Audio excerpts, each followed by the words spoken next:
It is a tradition at Victoria that the last of the formal speeches is given by one of our newest graduates. The address is given on behalf of all the graduates by a speaker who has stood out in their time as a student at Victoria, exemplifying the qualities we seek to instill in our graduates. This evening's address will be given by Will Brown, whom we have just seen a little earlier, graduating as a Bachelor of Science, majoring in psychology and philosophy. During his time at Victoria, Will has served as Vice President of the Victoria Student Psychology Society and was a member of Psi Chi, the International Honour Society in Psychology. While studying, he has worked as a tutor, a student support person for disability services, and a peer-assisted studies support leader. He is currently studying honours in psychology and is developing a small business in the 3D printing industry. In the future, he plans to travel overseas and then to continue studying in the area of cognitive neuroscience. Ladies and gentlemen, please welcome Will to give the graduate address.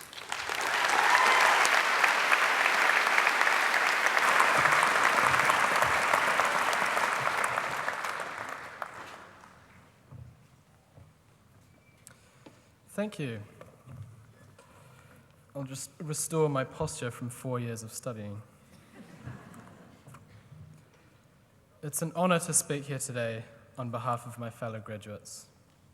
Welcome to all family and friends and guests, and a special welcome to my grandmother, who in her 90th year has travelled here from Christchurch to celebrate with me today.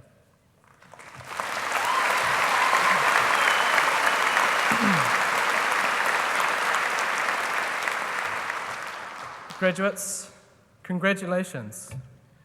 This is all about you and your achievements. Savour it, celebrate it, and share it with your family and friends. Getting our degrees is perhaps one of the most challenging milestones that we will reach throughout our lives.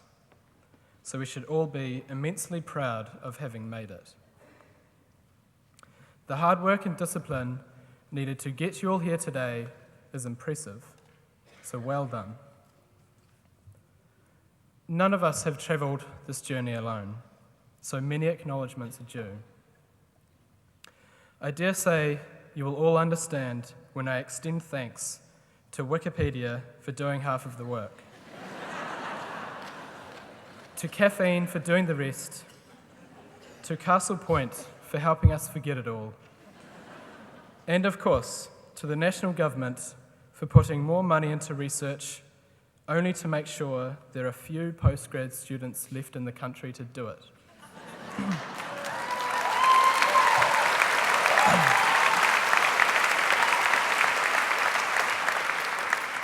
Speaking only slightly more seriously, our friends and family are responsible for a large portion of the success that we celebrate today.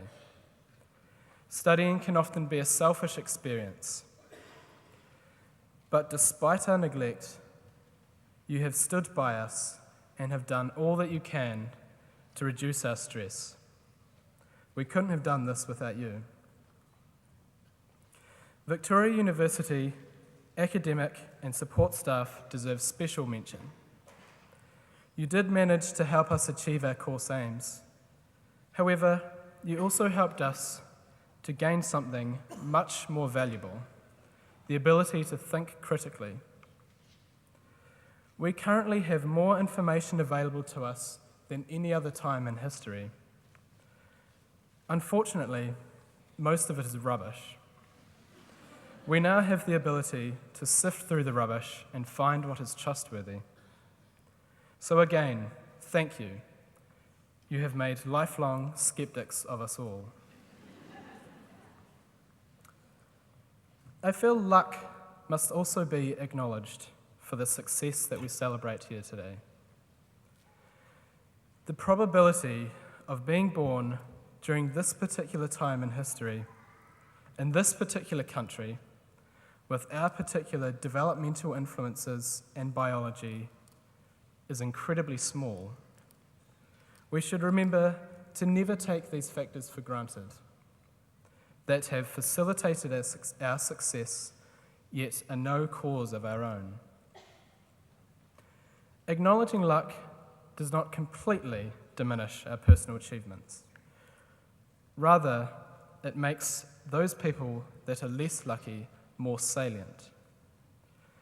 Those less lucky cannot be held accountable for all the circumstances that have facilitated their misfortunes in just the same way that we cannot take credit for all the circumstances that have facilitated our success.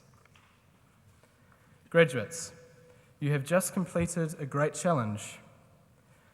My challenge to you now is to forget the flawed concept of blame and be as compassionate as you can to as many people as you can, because most of the world's population have not been as lucky as you. Graduation is a time to celebrate the past few years of hard work, but it is also a time to contemplate the future. For those of you that have already decided on a future career path, congratulations, although I do hope the midlife crisis doesn't hit too hard. To those of you that are unsure where to go from here, please don't panic. Treat the past few years like an adventure, rather than a means to an end. You are now free to go and start another one, if you make sure that it challenges you and forces you to learn. You will be sure to fill your lives with a series of meaningful adventures. To those of you that are continuing study like myself, I implore you to not let suggestions of being afraid of the real world or quips about not wanting to get a real job go unchallenged. As scientists, you are on the frontier of our knowledge about what the real world is actually like. As architects, designers, and engineers, you are changing the very reality in which we live. And as lawyers, well, you guys create your own reality.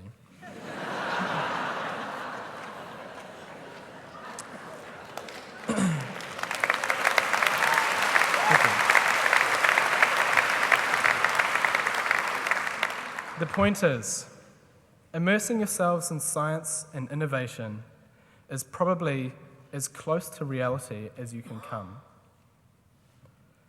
On that note, Will Brown once said that using somebody else's quote at the end of your speech is a cop-out. So I will take his advice. Enjoy the rest of your lives, and thank you.